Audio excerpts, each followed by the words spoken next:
Good morning, ladies and gentlemen. It is my very great pleasure to host this important session on health and resilience this afternoon within the context of the Respond Virtual Symposium. Welcome to everyone. I do believe that when this is over, you will realize you made the right decision to be here today. A lot has been already said on the topic of resilience. So my introductory comments are going to be brief. I just want to underscore the the highlight of the session, which is the focus on resilience. And this is such a refreshing shift from focusing on vulnerability. Of course, this is not to deny that there are challenges inherent in a crisis, um, but the focus on resilience that this Respond Symposium is inviting us to have as a pathway to effective policy formation allows us to identify the power that is uniquely located within a cultural space and a perspective that I might say is necessary for full nationhood. So, our focus, our view on resilience will allow us to identify how our nation can recover from a hit or the hits that are inevitable in modern life without a net negative effect.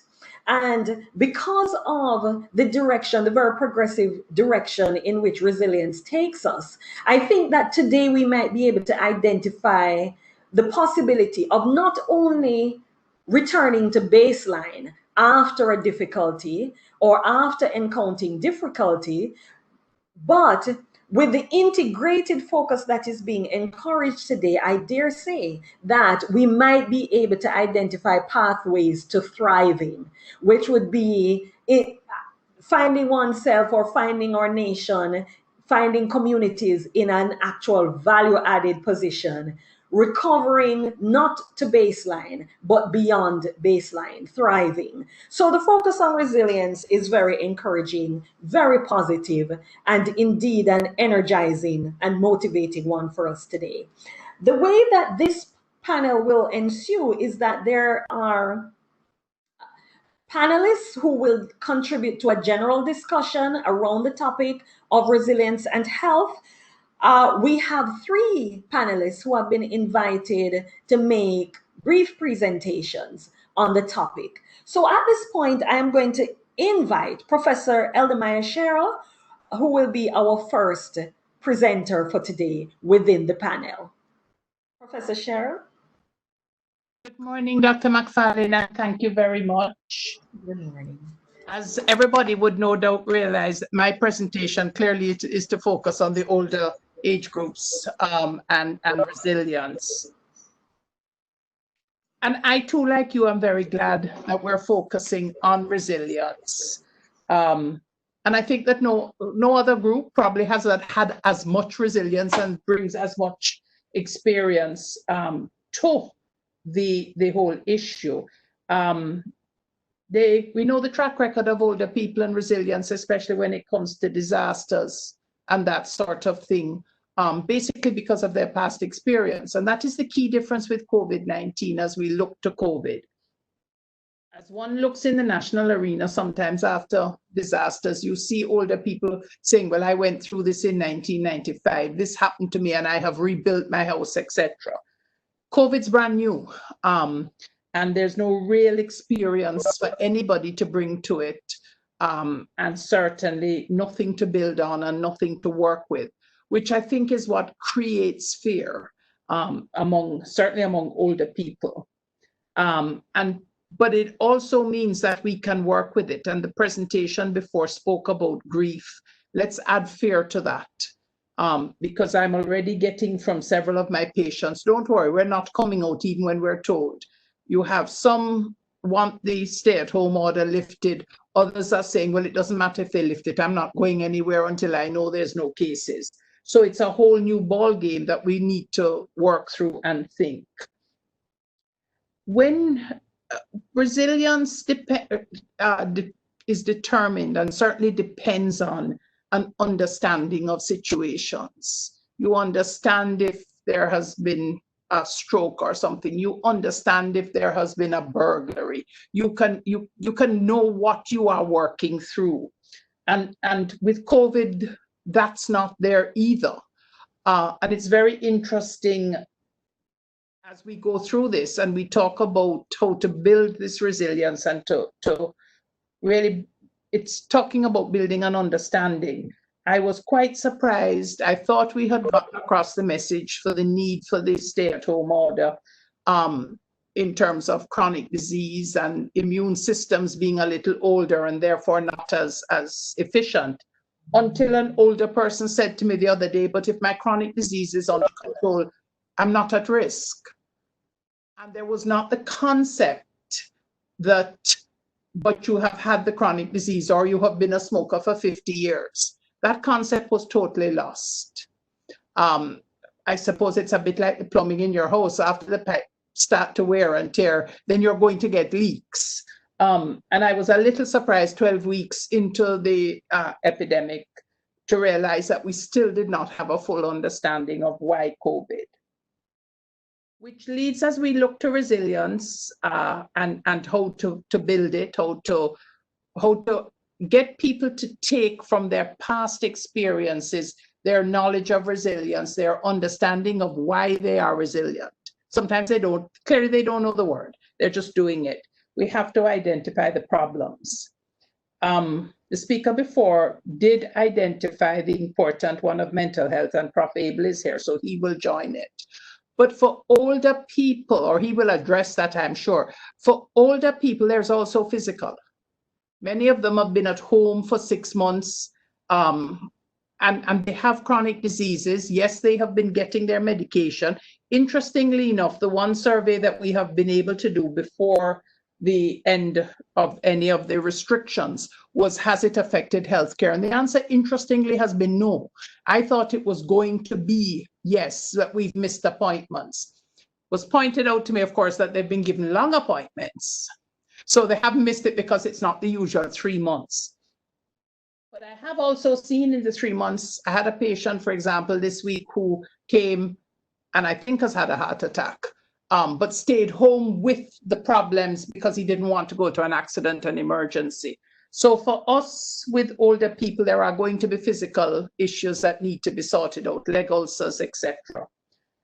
Very interestingly, the survey, and we have 300, we've only analyzed 20 or so, so it's not a large sample. As I said, I went through them and healthcare has not been an issue. Food has been an issue, not the availability of the food and supplies. They don't like relatives buying their meat and their potatoes for them. They want to choose their own food. So it has not been a financial issue. So as we look to build resilience, we need to recognize what the concerns have been. We did suggest to some have the relative send pictures from the supermarket. So as we consider resilience and with any disaster, because we're using COVID, but it could be a hurricane, it could be an earthquake, and I think the general thing is how to cope with disasters. Don't forget H1N1 is still on our horizon, etc. And we have to think about the capacity to remain stable in what is going wrong, the loneliness, the unsure of what's next. And remember, everybody, when you tell them to stay at home, everybody is watching television on how many old people are dying. So there is a great fear among the old people, which is keeping them at home, which is not a bad thing. But if I get it, I'm going to die. When Minister reported last Thursday, one of the people coming in who was positive, but not positive until he had been at home for 2 days, of course, gave it to an elderly mother. So that sort of reinforces the thing. The capacity to return to stability. Fear is a big thing. Finance for older people. Today's headline tells you that remittances are down 1-point-something billion. That's going to impact older people. And of course, the chronic disease exacerbation. Flexibility, as part of resilience, we all know is one of the capacities. Flexibility is not a feature of older people. So that is something they'll have to be taught. And they like things in order. We like things in order. We don't like when the natural order is disturbed. So, the supermarket is 9 o'clock on a Thursday, this is that. So it's not when you are available as a grandchild to take. So there are challenges, but I think that our older people have responded, and I think we can learn from them in terms of why did they take the instructions so literally, and we can help to build on that. And I think that's my time.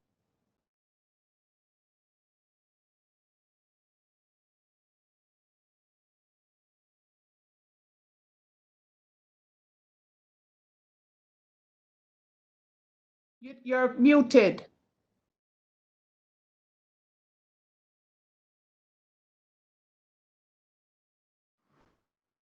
Okay, thank you for that. Okay, so thank you for your enlightening comments, Professor. From living and working and understanding the elderly, you've allowed us to view the situation of recovering and being resilient in COVID from their perspective. And there's a lot for us to discuss.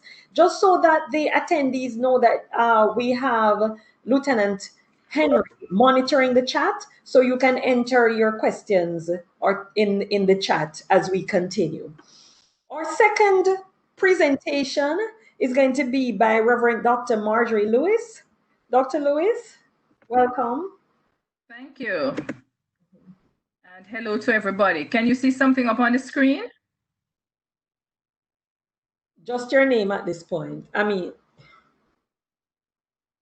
Okay. I'm trying to share some content.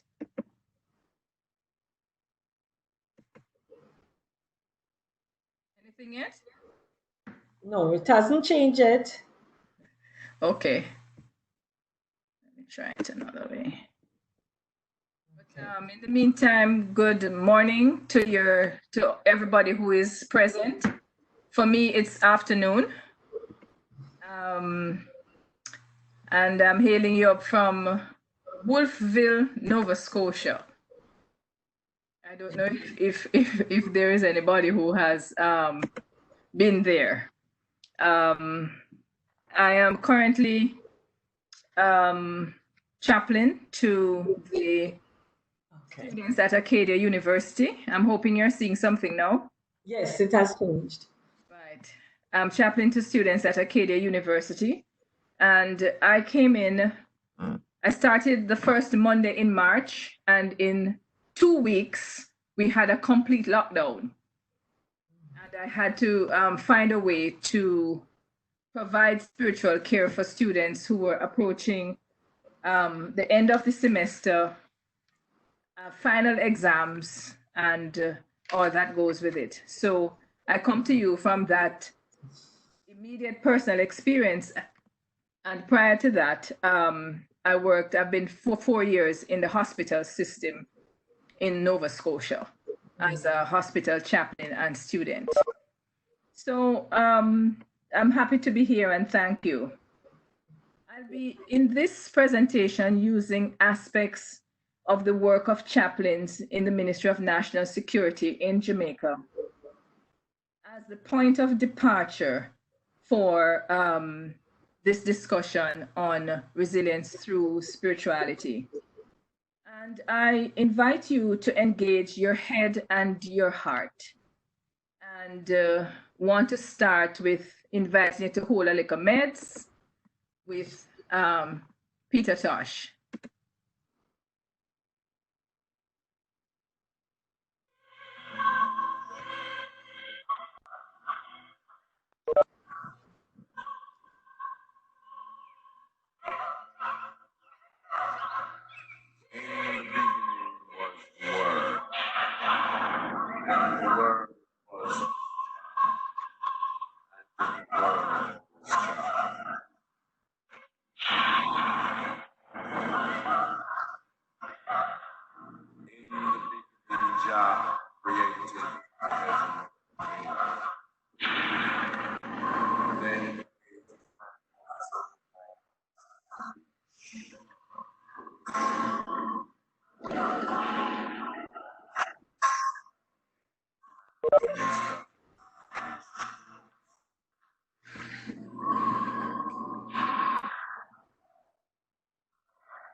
my King.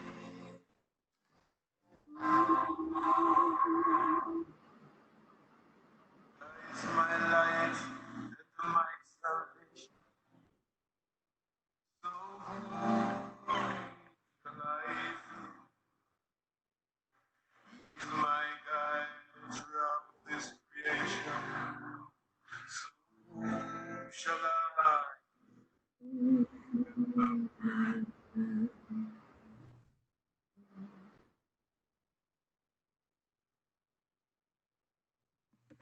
I hope everybody did sing the last Jah is my keeper, right? And I invite you to just relax and, as I said, engage head and heart, and perhaps think a little bit about how you nurture your spirituality personally and what that may have to say to us here in the meeting. We need to look a little bit at the Jamaican context, because in Jamaica, religious affiliation and spirituality are widespread. You have a table before you. Are you seeing it okay? I think I shifted something. Right, is that better? If you can hear me, Rev, maybe if you put your PowerPoint on presentation mode, then we can see the full screen. Okay. So at the very bottom of the screen, if you go to the right of the open book and click the next one. Yes, click that one. Wonderful, because that's what I wanted to see. Yes. Yeah, so from the Encyclopedia Britannica, but anybody in Jamaica would know, we are people for whom spirituality is really important. And even though these figures show that only about 21.3% of the population say they are not religious, there's evidence that a lot of people, not just in Jamaica, but here in Canada and other places in the world, are describing themselves as spiritual but not religious. Or in Jamaica, they would say they believe in Christianity but not churchianity. So people connect with a higher power, connect with something larger than themselves, but are not necessarily wanting to be part of a religious organization. And that's very important when we are looking at spiritual wellness.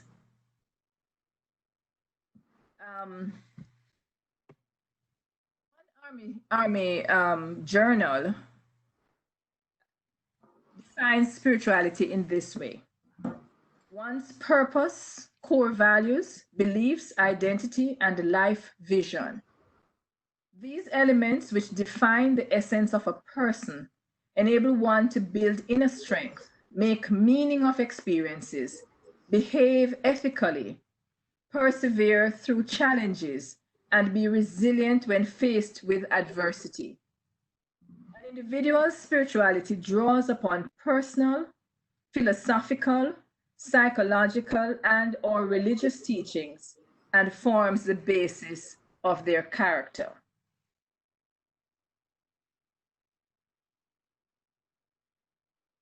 I put the question this way: spirituality for surfing or sinking?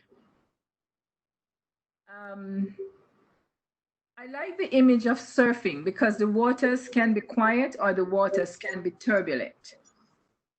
And the surfer is someone who is skilled at feeling the movement of the wave. And based on their surfboard, they can keep upright, they can move with the waves and actually have fun, even though the situation may be challenging. But if you're not sure how to surf, you could sink. And if you can't swim, you know you're gone.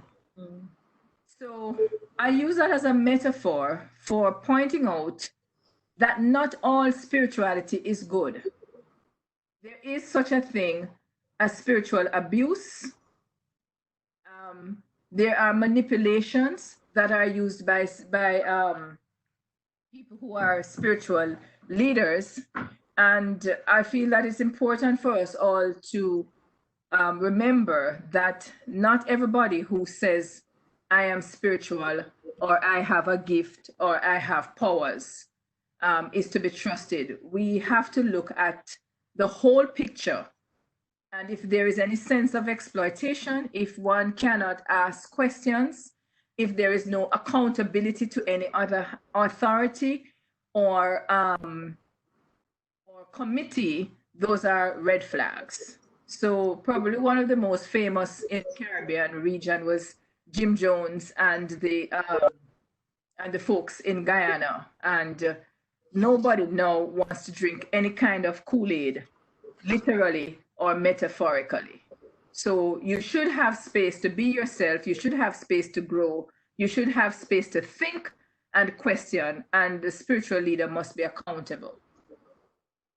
As has been said in the documents and mentioned by Professor Eldemire Shearer, we are living in a situation where COVID-19 has come on top of already pre-existing situations and stresses.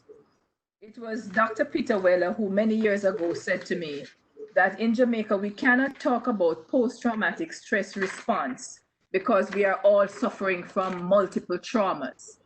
And that conversation was somewhere between 2010 and 2015. So if you think of all of what is happening, we have had a number of things happening simultaneously, things added to them, and we're not really getting a break to say, well, it's a critical incident that is over and done with, and now we can go into post-traumatic stress response and we can be treated for post-traumatic stress. Things seem to be coming at us every day. In a continuing education program at a First Nations college in Winnipeg, there was a very interesting perspective on trauma that I want to share with you. First of all, they prefer to use post-traumatic stress response because they would say these are normal responses to abnormal situations. But the proposal was that we are suffering, not only First Nations people here, but I would submit in Jamaica as well, from multiple traumas. So there are a number of traumatic events going on, and I include in that some of the news reports. So you hear about things happening to people, things happen to you, we locked down in COVID. Then you have the post-traumatic stress response from critical incidents that directly or nearly affected us. And these things, I won't go into the discussions because you have psychotherapists, but there's also secondary wounding in which institutions, caregivers, and others to whom the trauma survivor turns for help disbelieve the victim, blame the victim, stigmatize or judge the victim, or deny promised services. Then you have vicarious traumatization. I personally did not watch the video on George Floyd. I didn't think I needed that in my head. I know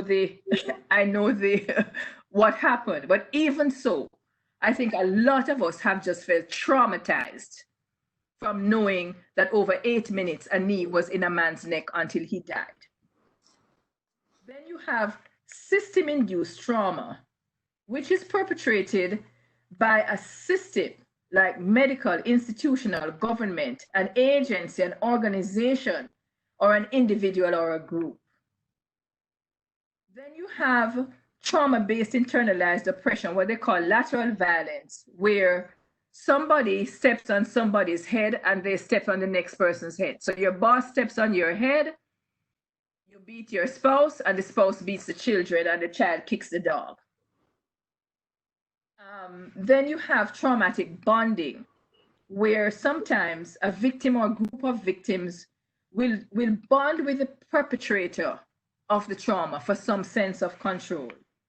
And here's a big one that I think we need to pay a lot of attention to, particularly Black people in the Americas and Indigenous peoples, and it is intergenerational trauma.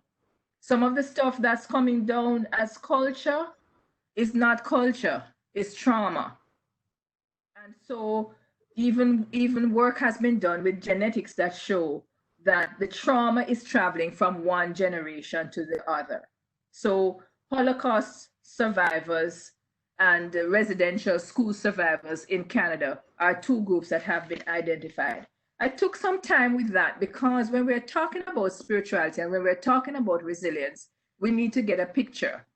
And the picture that I'm seeing is that we are not dealing with a discrete critical incident and then we can move on. All of these things are happening at the same time. And so a little look at the organized chaplaincy services in the Ministry of National Security. In some of these services, there are paid chaplains as well as volunteer chaplains and people who offer peer support. And all of those systems have implications for how spiritual resilience is fostered.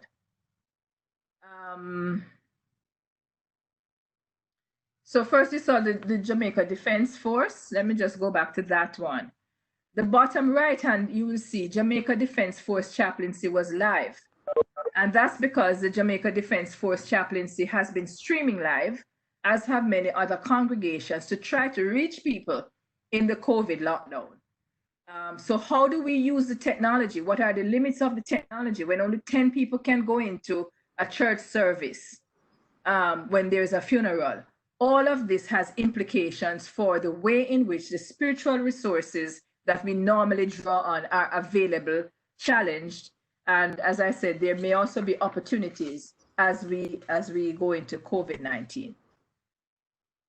Jamaica Constabulary Force also has a chaplaincy services branch. They brand themselves as providing spiritual and emotional support. And from the website, it says the chaplaincy services branch offers holistic care that focuses on psychological, emotional, moral, and spiritual needs of all members of the Jamaica Constabulary Force, auxiliaries, families, within a context of trust and confidentiality. We also have the Correctional Services, Department of Correctional Services. And the Department of Correctional Services have a very interesting approach talking about a day in the life. So whereas the other two are dealing with government employees, in the security forces, the correctional services are dealing primarily with prisoners. So issues around rehabilitation, what happens to prisoners in COVID-19, when sometimes even the volunteer chaplains are not allowed in, and there are serious restrictions and people were in lockdown before. How do they cope? I like this quote from an inmate. Rev, last evening I was about to do something dangerous in the dining room. As I lifted my hand, I could hear your voice saying to me, this is not the right approach. God is depending on you. Rev, I know I couldn't let you down, so I walked away. When I woke up this morning, I felt good that I overcame the temptation. And there's another story of a bag juice man who had been an inmate who had come out, who saw the chaplain and gave her a bag juice as he thanked her for the support that he had received and the way in which she had dealt with him in while he was imprisoned. So generally speaking, in terms of spirituality, there are key themes, and COVID-19 has given people a lot of time to think about their mortality, a lot of time to reflect on their lives. And the anecdotal evidence I have for Jamaica and Canada is that people who wouldn't normally come to church are tuning into the online services, Bible studies, chats, whatever it is the churches have to offer, trying to connect and being forced now to look at, okay, if I get COVID and I die, what? All of the things that I used to be able to do, I can no longer do it. What's meaningful? What's important? what was I doing that I didn't need to do? So key themes in spiritual care are what the philosophers would call existential themes: relationship to self, others, to the wider creation and the universe, relationship to God, spirit, a higher power, purpose and meaning in life. What is life all about? How do I deal with suffering and death? Why should children be killed? Why should people get cancer and die? Why should the good people suffer? And sometimes it looks like the bad people get off scot-free. And what am I going to do what happens when I die? What happens when I die? How do I understand my life in relation to the reality of death? And now with COVID, we have lots of time to think about meaning of life, suffering, and death. And then there are issues of uncertainty and liminality. What we know, what we have so far is that we don't know. Where I am at the university here, the phrase is prepare to pivot. So we are planning to come back with a hybrid model, but we know if there is an outbreak in October, we're going to have to lock down and go back online. People are going to have to be isolated and so on. So how do we deal with uncertainty? And to go back to my image of surfing, it's not solid ground under your foot, it's water that's moving. That's the feeling. And how do you live with the in-between? Will I get back to work? When will I get back to work? If I get back to work and I'm at home with my thoughts, and in some cases, the children eating down the house, and the teacher expected me to be a teacher on top of everything else. And then there's the question of hope. In spite of all the difficulties, what hope is there? Values and ethics are part of what we have to look at when we deal with spirituality. And I would submit that the African heritage in Jamaica and our family structures are important elements in the shaping and nurturing of our spirituality. I'm going to start with one of my favorite poems because it's so simple and that's what it says. But in the village where I grew up, my mother went away to study nursing and my father was working in town, so I was with my grandmother and my grandaunt. And they used to sit on the little veranda up in the mountains. And this is what they'd say to me. The simple things of life, my dear. The simple things of life. She rocked the rhythms in her chair, brushed a hand across her hair. Miles of travel in her stare. The simple things of life.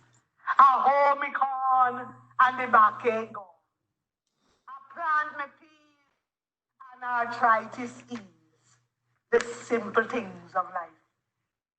Leaning back, she wiped an eye, read the rain signs in the sky, evening's ashes in a fireside. Simple things of life. I'm going to start with one of my favorite. I won't go much into Jean Binterbreeze's poem, but I want you to think about what she said.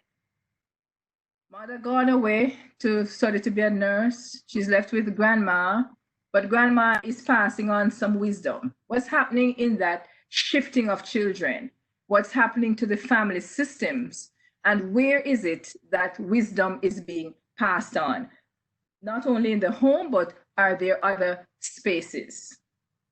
And so I think that as we look at the whole of government, I want to emphasize the spaces where spirituality, where ethics and morals are formed, and how it is that the different government agencies, Ministry of Education, Ministry of Health, and so on, interact with these systems: the family, the school, the workplace, the church.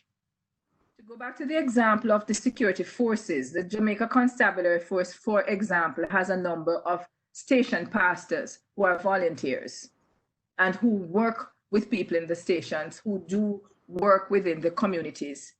How can government agencies and departments and ministries make use of what is within the community in terms of volunteers, and to be more mindful in terms of their interactions with these different systems as places where spiritual resilience can be nurtured. So another Army source put the advantages of nurturing and having a living spirituality this way. They say it gives you hope and optimism, decreased incidence of depression, lower suicide rates, less anxiety, lower incidence of alcohol and drug abuse, greater marital stability, less risky behavior, and longevity. Well, if this is what they figure for the Army who are out on the front lines, then those of us fighting life might want to take heed. As I noted at the beginning, we are dealing with intersecting, overlapping, and ongoing systems of grief and trauma. And therefore, as we look at the risk factors, the kinds of policies and strategies, the whole of government approach, I want to suggest that these areas may be useful to take into consideration as the group's work. The question of recruitment and qualifications of staff and volunteers. At this time, most of the chaplaincy services in North America would want the chaplains to be trained not only in the basic academic work in theology, but also in clinical pastoral education. And for hospital, army, police chaplains, qualifications, even one in clinical pastoral education is important. The resources. Do the staff and the volunteers who are helping in spiritual care have enough resources? And we have to look at those resources and how those resources can be shared. We also need to be systematic about retooling. This is lifelong learning.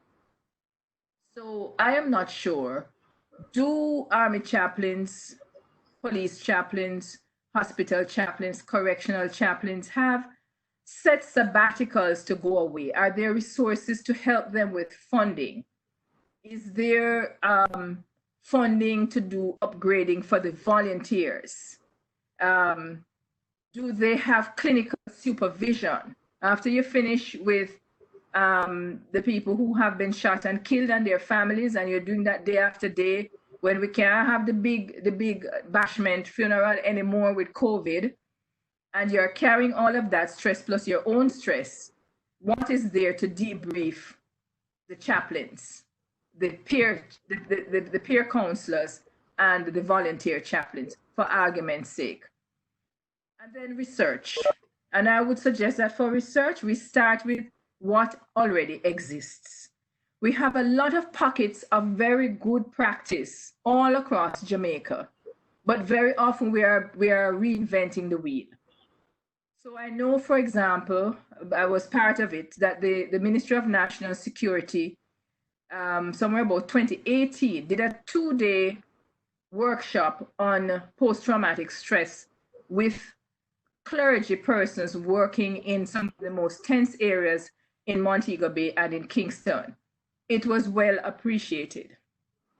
There is work that was done by one of the inner city schools where they were taught meditation, behaviors improved, and grades improved, and children were much calmer. So those are just 2 examples, but there's a lot of experiences we have, but we have not been able to carry it forward. And then some research too about to go a little deeper into people's spiritual needs. The evidence I've seen from psychotherapeutic work, on my own experience and others, the culture is really important. Rasta, revival, everything African is bound up in who we are as Jamaicans. And there is a lot of wisdom in the dance, in the singing, all kinds of things that are involved in those rituals, in the drumming, in the music, the content of the music that can help. And then I would say also referral. Not only do the chaplains and the spiritual care practitioners, but the other people need to understand how to do basic spiritual assessment. And I don't mean you have to do a full thing, but can you figure out, if you're a line manager or a friend, that the problem this person is having is spiritual? They can't find a purpose in life. It may be mixed with the economic and the psychological, but maybe the main thing is they're asking questions. What kind of God is there when all this wickedness happens to children? You know, that's a spiritual question, not primarily a psychological question. So I think we need to get better at referring, and then for the clergy persons and the chaplains, we also need to be trained, and some of us are, to say, if I see a certain number of things happening, this may indicate, for example, clinical depression, and prayers alone not going to do it.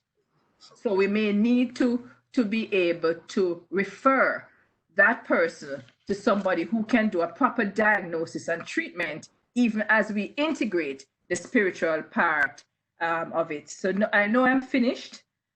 So I will leave you with Sister Pat and encourage you to nurture your spirituality however it is appropriate for you.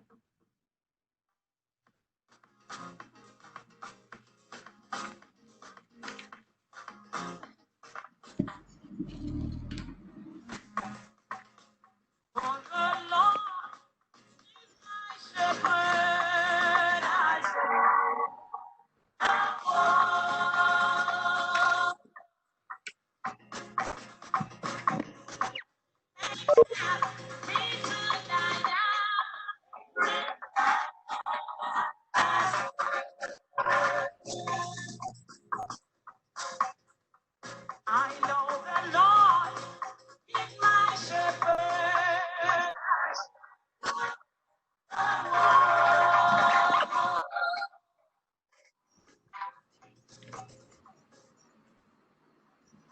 He may have me to lie down in green grass.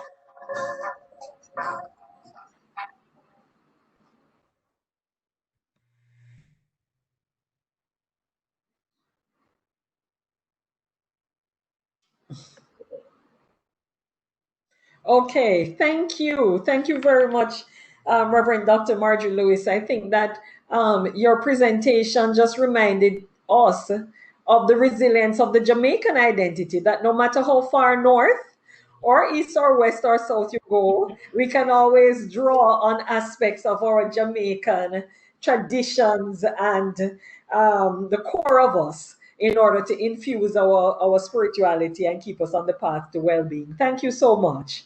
Thank you. All right, and so we are going to continue our presentation. The third and last of which is from Dr. Olivia Rose Esperance. Welcome, Dr. Rose Esperance, and please, we look forward to your presentation. Thank you so much, Dr. Mack. Good afternoon, everybody. I am happy to be here, and I will be trying to attempt a sprint, even though nothing about resilience is a short run. So I'm going to be setting my timer so that we're within the time of a minute. So I'm sharing screen now. Let me know if you can see my screen. It's not there yet, Dr. Rose. There yet? All right. Okay, well, we're seeing you. You're seeing me still? I'm pressing share. I don't know what's happening, but Okay. great. So, Okay, and while you do that, okay, so it's coming now, and we'll just remind the participants to enter their questions in the comment section, the chat session, so that we can address them during the Q&A. Okay, you're seeing? Yes. Awesome. Okay, so first of all, I just want to say a big thank you to the Ministry of National Security and the JDF are having this symposium on resilience. And even though we don't necessarily like to talk about vulnerability, I will be asking a question later in the presentation. So resilience really is just about ordinary magic, as the literature suggests, because it is really about looking at what we do daily in different ways and from a different angle, and trying to find ways to be more deliberate so we can create better protective frameworks for operating in life and for empowering ourselves and each other. So I am a sports psychologist by profession. So my take on resilience will take a sports kind of approach. All right. So let's the magic begin. So I'm gonna ask you, which one of these athletes do you think um, is vulnerable or resilient? Athlete A or athlete B? Love to see your answers in the chat after the presentation, since I will be the only one talking at this moment. But be sure to write down your answers and be true even if you happen to get it wrong. All right, so athlete A is shy, never achieved a personal best this season, felt like giving up, experienced being booed, and did not compete for a year after that. Athlete B, on the other hand, is a volunteer, willing to try after being defeated, eager to improve performance, and confident, and is of the belief that they can do better. All right, you can keep your answers. I think I will share the answer at the end. But I'll say this, that both athletes are resilient. And we can have discussions about that at the end. So I won't tell you what resilience is, I'll tell you what it is not. So according to Dr. Maria Cook-Hariva, resilience is not hard and tough. It is not about being invincible, even though we would like to think that. It is not about not being vulnerable, actually. And something that it is not something that we don't have, or we do have. We actually have resilience based on circumstances.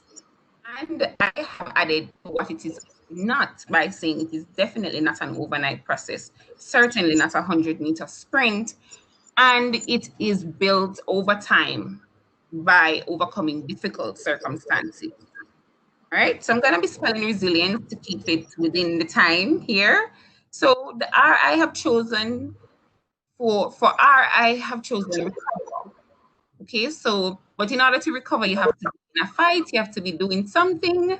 And of course, as you can see the image on your left, so you have to get in the risk. And it is impossible to talk about recovery if you haven't taken risk. And I am sure members of the military know exactly about risk taking. And life on a whole is a big risk. So remembering, sometimes the thing about risk is that you remember what is bad about it and you try to avoid it. And the R again would be for recovering from injuries, and in this case, a crisis. And, recovering from harm, from pain, from humiliation. Those are some key elements of building resilience. And ultimately, it is the positive adaptation in the face of high-risk situations and the hope of coming out on the other side of thriving. I thought I heard Dr. McFarlane mention that earlier in her introduction. So my E is for emotional reaction. And the thing about emotional reaction, especially from a sports perspective, is that most of the mentally tough athletes have one common trait, and that is emotional stability. So emotional reaction is very important. And as Maya Angelou says, you may not be able to control all the events that happen to you, but you can decide not to be reduced by them. So emotional reaction to a particular situation, and in this case, COVID-19, can be positive or negative. And it is really about how you are going to respond when things are unfavorable. Athletes is when they lose, when they're injured. For a coach is when the team is relegated, and so many other things. And as a result, experiencing or living through a crisis, a pandemic such as this one, it's really going to be based on your emotional reaction. Will it be negative for the entire period, however long or short? Well, it's definitely not short, however long this lasts, right? And how are you going to respond? And that's why it's important to train your attention muscle. And as we talk about training in sports, it's the same thing. You practice and refocus on how you want to respond in negative circumstances. These are also ways in which you build your resiliency muscles. And of course, identifying the emotions that work best for you. Which emotions help you to bounce back and get back in the game and be ready to thrive and live. So we're at S, and I've chosen S for strength focus. You know, sports people, you need to be strong physically and mentally and emotionally. And persons who experience more trauma though and more loss, especially during these times, are more prone to negative outcomes.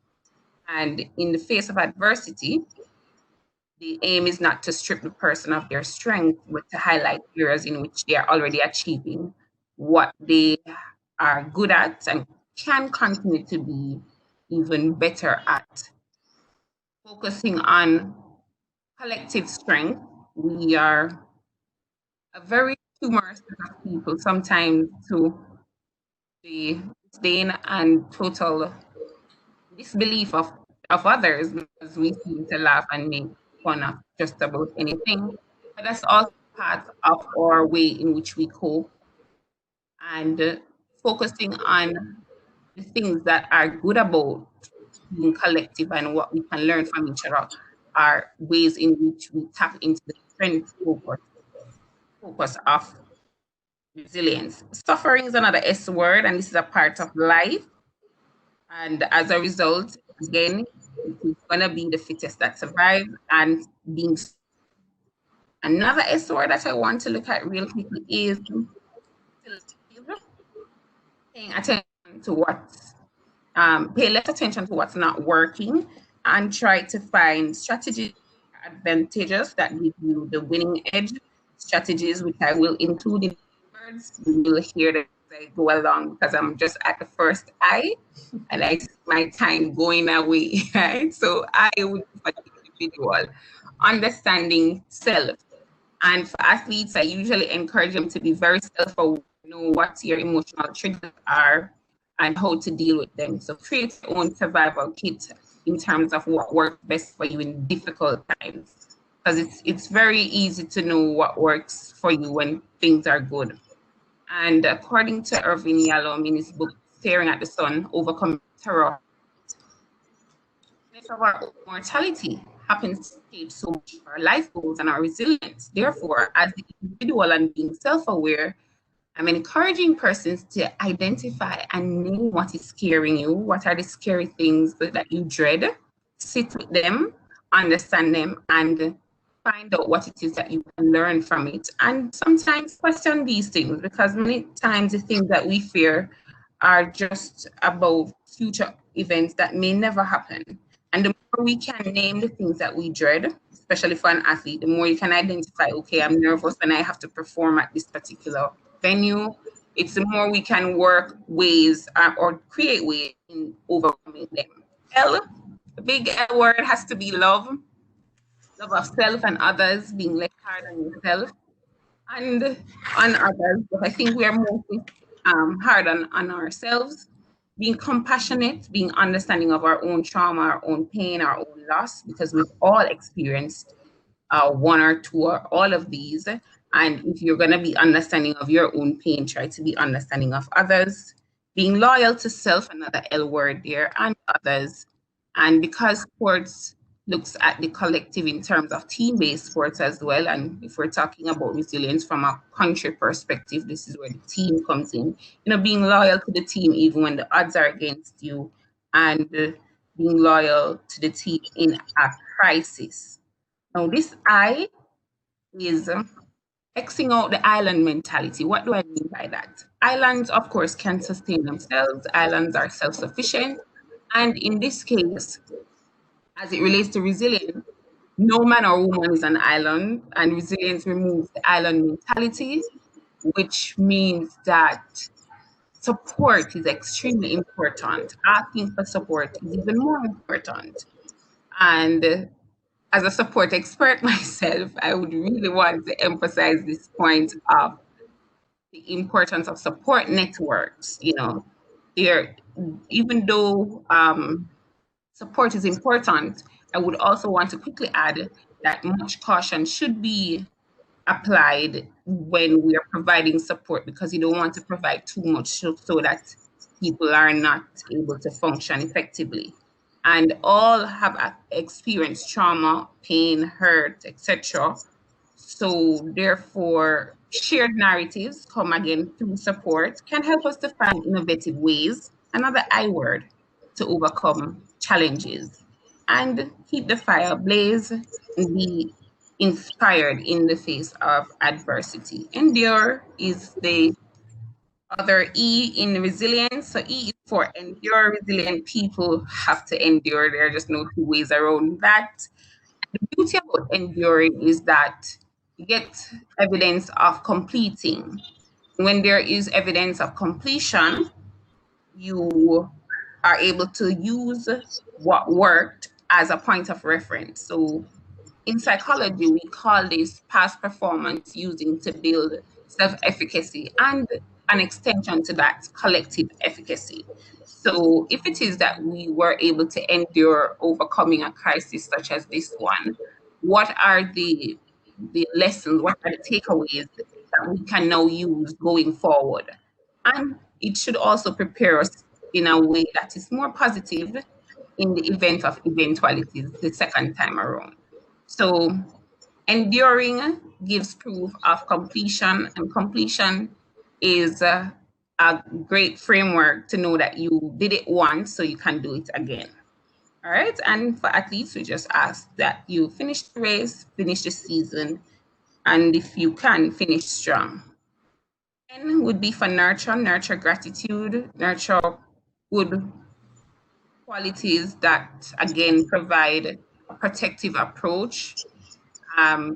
In psychology, we call it benefit finding. Look for things to be grateful for. And in military terms, you can hunt the good stuff. Notice the things that you took for granted. And seeing life as a novel experience. And so it can be challenging for military personnel, especially because most of what they do can become, and even non-military as well, but try to find the novel experience in life and be grateful and nurture being present, being in the moment. That is the real ordinary magic, because you would have found several instances in which you would have been resilient. C would be coming out of your comfort zone. You cannot build resilience in your comfort zone. You have to try to engage in new ways to learn things that stretch you and push you and teach you new things about yourself. And usually, unfortunately, trauma does that, loss does that, and painful situations do that as well. So learning lessons from failures, okay, you didn't win this race, you didn't do well this season. What are the things that you learned? What can you do better? What can you improve? And what do you need to learn that's new that you have not tried before? And the final E is for empower. Empower yourself and others, enlarge your resources. There are lots of resources out there. Pool together resources as well. Thriving after difficult situation, using again the individual and collective approach. Seeking out persons whose coping mechanisms you admire, learn from them, and then teach others. So in closing, resilience, R is for risk and recovering. Sorry, E is for emotional reaction. S is for strength focus. I is individual, being aware of who you are, what are your triggers, you cope as an individual. L is love. I is for Xing out the island mentality, which is really getting support, seeking support, being of support, and nurturing good qualities on the good stuff. C, coming out of your comfort zone, and E, empowering self and each. Thank you. Okay, thank you, Dr. Rose and Florence. We appreciate the sport metaphor. And I think that all of us are digging deep to find the athlete in all of us, and we will find our events of our own and hopefully finish strong. Thank you very much this morning. So, colleagues, attendees, I have been asked not to introduce the other panelists in the interest of time. And what we're going to do now is try to look at some questions that have been presented to us for our consideration around a crisis scenario that a small island state might be encountering. So what I'll do now, we don't have a lot of time left, but I could ask a panelist who has, if you have something to comment on the presentations that have been made before, that you just raise your hand so that you can be acknowledged. But in the meantime, what I'll do is ask our first question. Then perhaps our other panelists will comment on the questions or add something to what has been said before on those. Focus on sports, performance, spirituality, or aging. So our first question to consider is, what are the risk factors associated with the crises that our small island developing state is encountering? COVID is front and center, but we had crises before COVID and we will after COVID, as hard as it is to see beyond that frame. So we have natural disasters, we have crime, we have a range of other crises with which we have had to contend over. That there is a 2 to 3. So, I would just invite you to come in. What are the risk factors that are related to the various crises that have faced our nation over the years, and we currently do? And if you are thinking of them in terms of any priority, one relative to the other, you could go ahead and say that. So, Professor Abel, would you like to jump in now? And please, other panelists, please feel free to indicate your willingness to speak by the raising of the hand. And our lieutenant will cue us.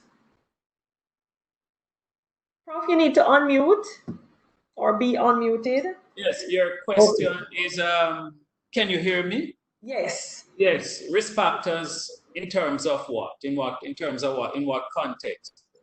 So what are the risks? So for example, many of the presentations have centered around COVID, but if you want to stay there in terms of that physical health threat, what are the risks for a nation in being resilient regarding our health? Or if you'd like to think about natural disasters, if you'd like to think about social problems, like crime, up to you. But what do you see as the risk factors that present a threat as we try to be resilient regarding health? So I'm looking at it at different levels, at the individual level, at the family level, at the wider community level, and societal level. And I would imagine some of the risk factors at the individual level, some of the obvious one would be, for example, I think a major one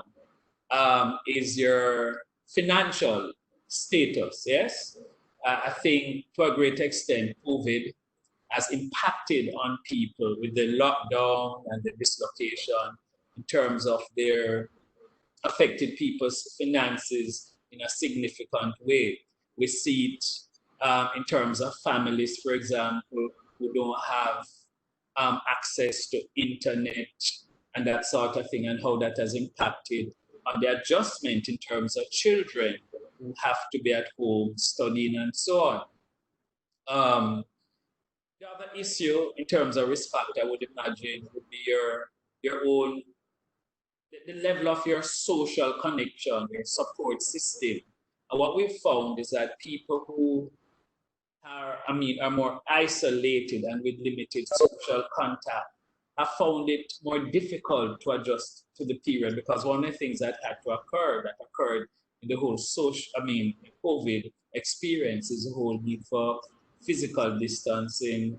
We become socially disconnected. We can't do the face-to-face contact anymore, and a lot of people have had to resort to online connections. And again, this is where your socioeconomic status would have impacted your own emotional makeup and your coping skills. Yes, because the pandemic certainly is unprecedented. It has affected everybody. It has affected community, and more so than anything else, it has. We've been forced to dig deep in our own spiritual and psycho-emotional reserves. And what we found is that even working with persons during the pandemic, we've had to work with them to just build on their coping skills and their resilience. So, where that is limited would certainly put persons at greater risk. The wider societal, because again, the wider society has been impacted, and it's not surprising that worldwide we have seen a resurgence, an increase in protests, right, centered around Black Lives Matter. Mm-hmm. And I think part of it, apart from the events that occurred in terms of George Floyd and that sort of thing, but I think because people were under lockdown, they were dealing with a lot of the existential issues. This event became just a tipping point. Under normal circumstances, it might never have stimulated the wave of protest and so on. But I think the COVID experience, we're all in this together, lockdown, socially disconnected, have to contemplate meaning and purpose in life, which is what Marjorie alluded to earlier in terms of the existential issues that we've had to face. And I think the fact that we've had these social problems and inequities and centered around racism and so on, that and the COVID, I think, triggered a whole wave of protest, right? And I think here in Jamaica too, we've also seen a number of issues that have come before that could probably have passed over, For example, in regards to those mentally ill offenders who are in our system, right?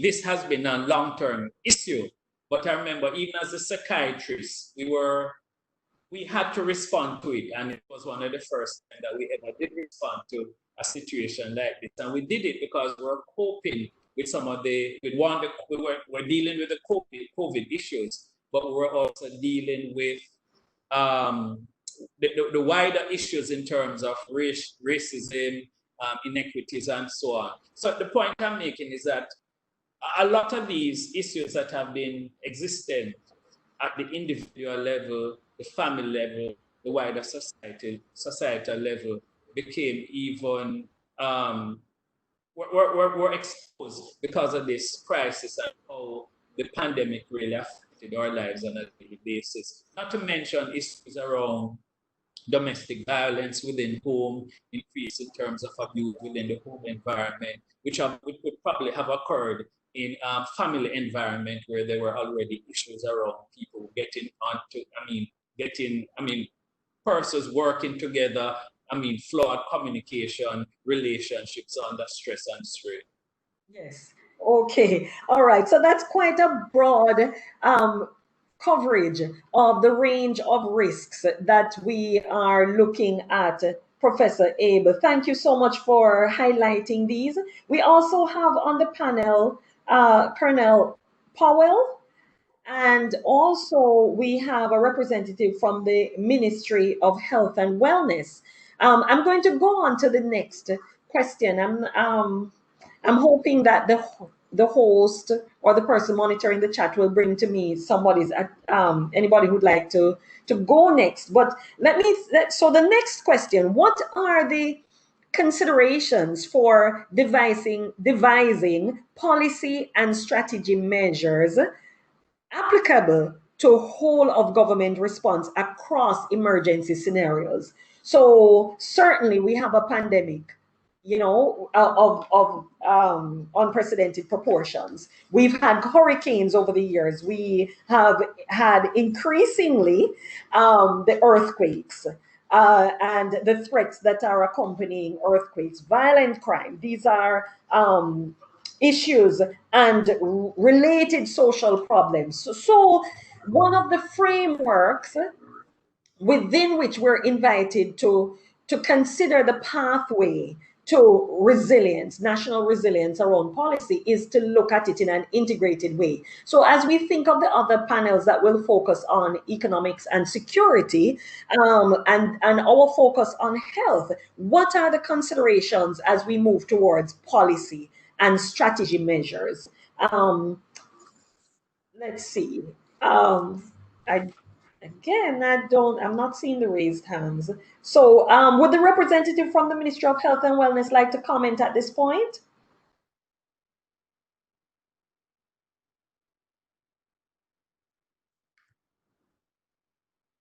Okay.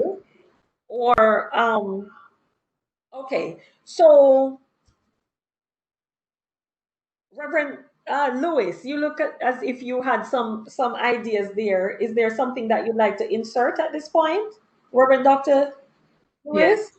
Okay, go ahead. Thanks. I think issues around change management and conflict resolution, along with of that managing of emotions that Dr. Rose spoke about. But years ago, Alvin Toffler wrote something called Future Shock. But it feels like the last couple of years, and even more so with COVID-19, is like Future Shock on steroids. So it's not, you sit and you do your nice 5-year plan and it rolls out year by year. How do we cope with the changes? How do we cope with people who are risk averse or not as agile? For example, Dr. Eldemar Shear was talking about the elderly. They like things organized and in order. So how do we plan for that? And each ministry, each department has its own way of operating, its own space. So I think the mechanisms to help resolve conflict and to manage change very rapidly are going to be critical to whatever the whole of government process is going to be. Okay. Dr. Rose Esperance, would you like to add anything to either of the two questions?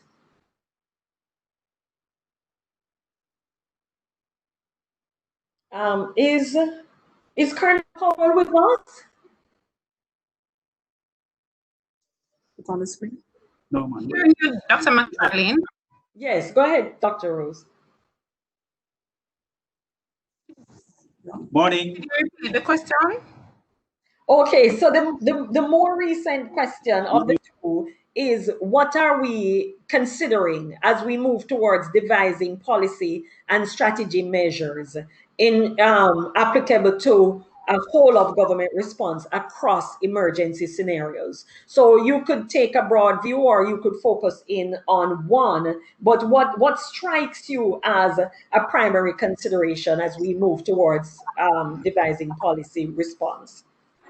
Well, first of all, a primary consideration is the fact that we should be employing a holistic approach. I'm very happy for this platform where we get to discuss from the experts, what are the key areas of interest.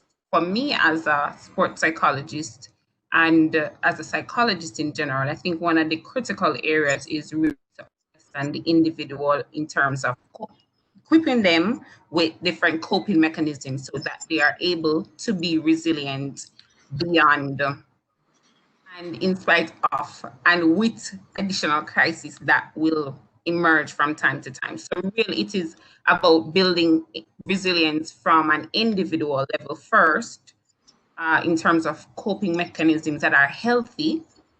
And then from there, networking with different support systems that we have available, whether it be spiritual support, especially, and I cannot exclude financial support. That's extremely important. But more than financial support is emotional support and equipping people with different tools that they are able to utilize on an individual basis and then share those resources. So we take for granted the potency of just checking up on somebody, finding out how they're doing. And for me, those are the critical elements initially. And then from there, we can devise what resilient model should look like, because many times we have an idea of what we think should be without finding out from people what it is that they really need. Right. Okay, thank you for that. As we try to integrate the policy focus in our conversation, I'm really hoping that the representative for the Ministry of Health and Wellness can be identified. As we think of the types of crises, if you think about the national disasters, we're thinking about things like national building codes.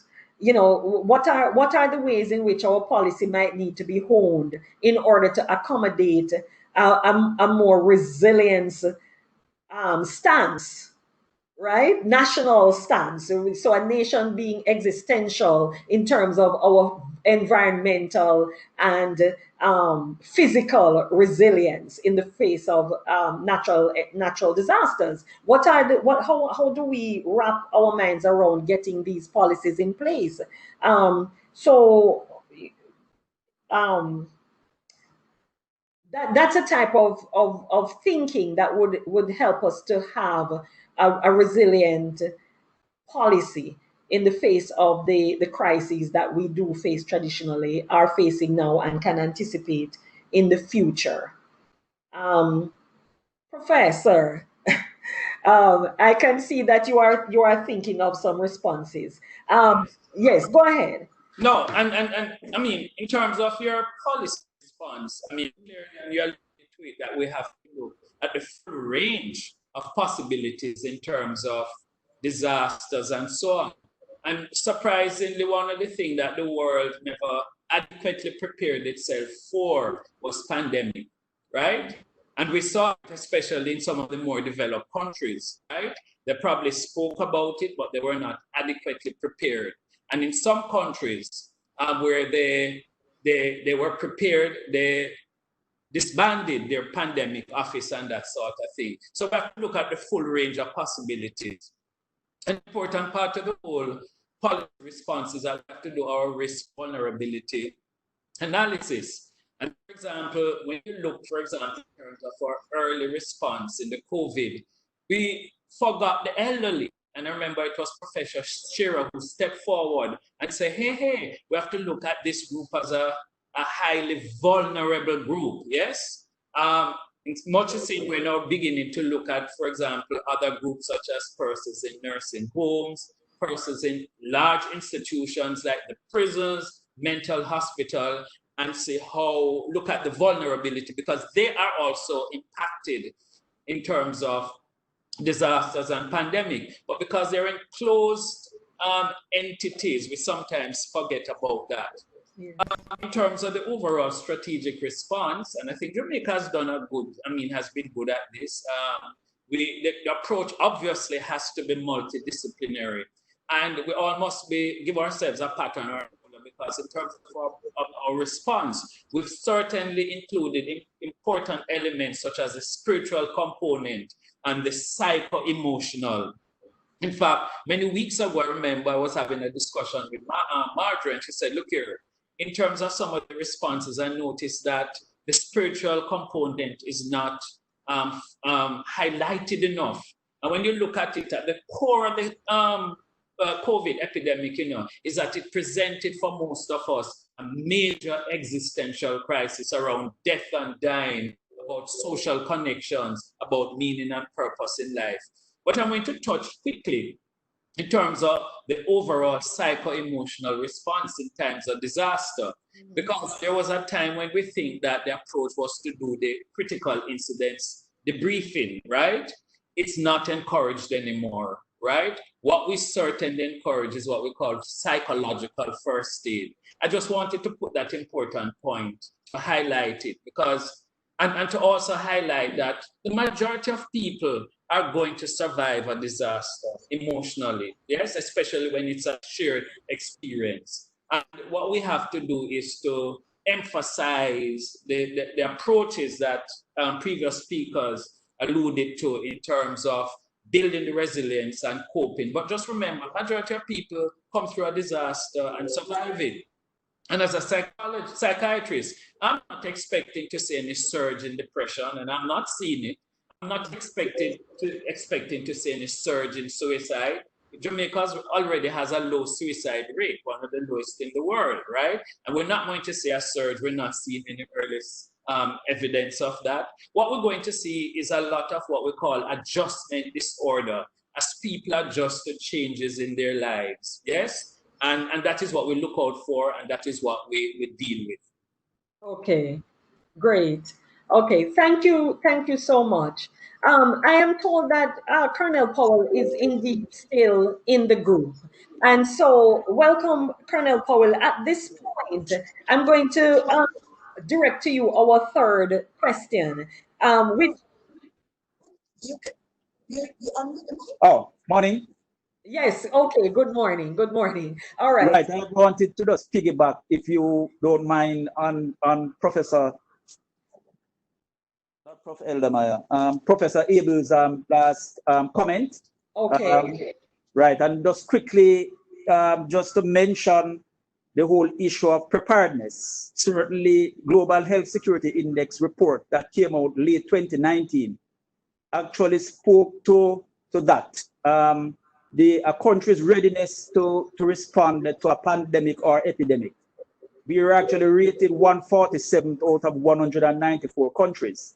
And in particular, all countries fell down on two critical areas, in two critical areas. One, the protection of healthcare workers, and two, the whole issue with how we would handle persons who would be infected with a particular biological agent. They were specified which one, which now we can now say that it is COVID-19. So policy is geared to effecting changes. What are the things that you consider when you want to effect change, as well as with administration, the whole thing about clinical expertise and training. I'm sticking to health in particular, not deviating from that. So with the whole area of policy, certainly we would have had some policies in place already, and that would clearly be dealing with the whole issue of how we practice the philosophy of medicine, how we do the practice, lower level doctrinal stuff again. So not to get or to belabor that point, but a little granular. Certainly, leadership hierarchy is critical, and you foster organizational resilience, right? You ensure that you have enough reserves of supplies, ensure that backup plans and certainly succession plans are in place. You foster a culture of flexibility, ensure that persons are adequately trained with the requisite skill sets, right? Organizational justice is another one we have to consider again. And last but not least, certainly team building by supporting collaborative interdisciplinary relationships. So I'll just leave it at that. Okay, thank you for that. We're glad that we got your input today. It's hard to see based on the layout on the screen who is here, but I noticed that Michelle Lemon is here from the Ministry of National Security. We'd love to hear from you, your input on any of these ideas, Miss Lemon.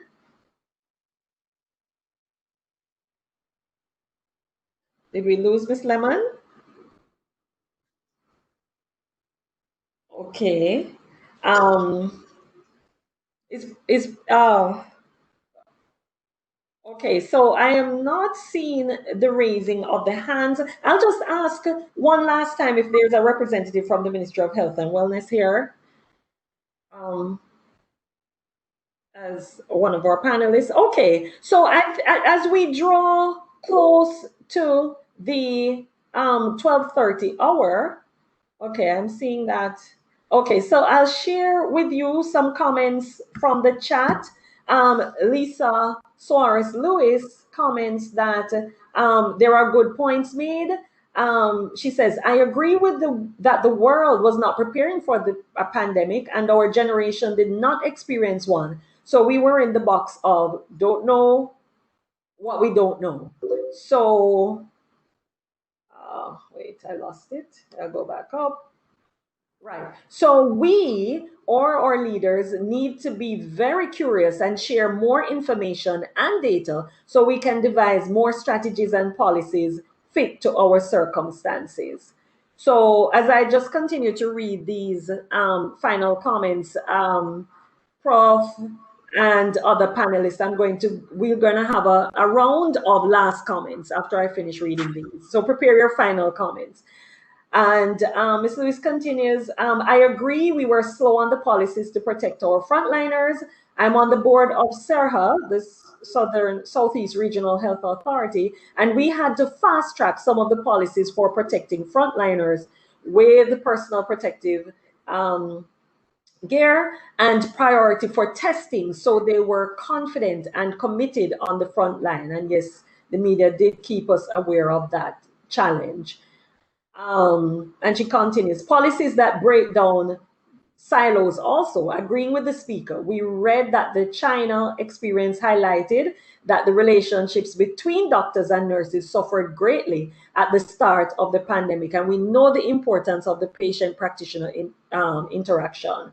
So, so she continues. So I'm glad that we are able to include these chats, and those of you who the chat is not visible to you, I hope you can go over and read the conclusion of her comments. So now I'll just go around the room and allow our panelists to give last comments on this issue of we're on the road towards resilience. Even talking about it, I think, is an example of flexing those muscles that Dr. Rose Esperance visibly portrayed to us so evocatively in her presentation slides. So first we had Professor Eldemire Sherrill. Any last comments for us, Professor Eldemire Sherrill?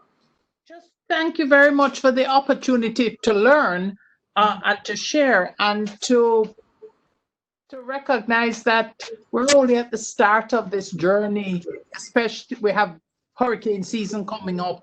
And I think it's an opportunity for us all to focus on what we're going to do in terms of disaster management. Only this morning I was thinking, okay, well, what are we doing about making sure that we have flu shots available and early for the older people for the second wave of COVID? But I think that the discussion has reinforced a lot of what people are doing, but also more importantly, allowed us to share and to have new ideas. Right. So thanks to JDF. Right. Thank you so much. Rev, Dr. Lewis? Final comment? Thanks to JDF and the Ministry of National Security. This has been really good. I'm happy to be part of it. I just want to emphasize that spirituality is key, to focus on the gratitude, on the positive, the strengths, to piggyback on Dr. Rose. We know all of what is wrong, but there are lots of things that are right that can help us in our resilience. I would like to challenge the government departments like health and education that do not yet have a good cadre of chaplains to work in those systems. I mean, hospital chaplains are serious business this side of the world. To look at the kinds of models we have in the Ministry of National Security, where you have paid chaplains, you have volunteer chaplains, and you have peer support. And to just emphasize that the spiritual care we're looking at is not evangelism, it's to help people to pull out what is within them. And one maxim that is in almost all the sacred books we have found is simply the golden rule. Do unto others as you would have them do unto you. So that's my encouragement. Okay, thank you so much. Okay, Professor Abel, a final word for us, sir? You know, one of the things we have to remind ourselves is that as small as we are with our limited resources, demonstrate our capacity to respond. And from a Ministry of Health perspective and national perspective, we've been able to just go back to basics and use basic public health approaches that we're good at, right?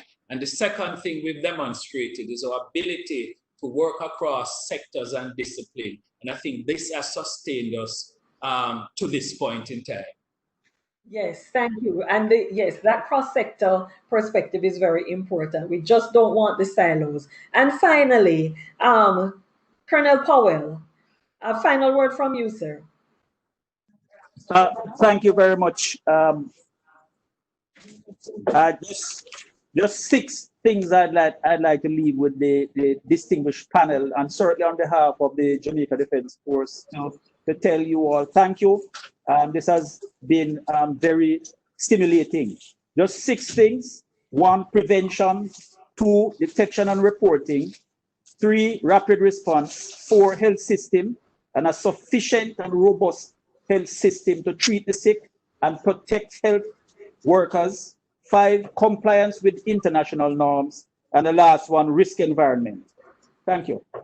Okay, very good. Yes, we need, so that's part B. We need another panel to pick up on that breakdown, which is a very useful framing. Thank you. So as facilitator, as we are now past the time, this would never do in the military.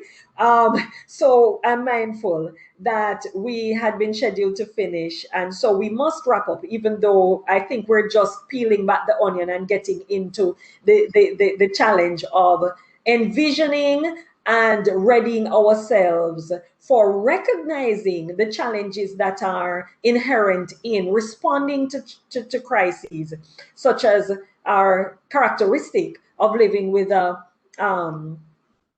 small island developing state, that we not only recognize them, but we are able to prioritize our response because of the nature of the resources that are available to us.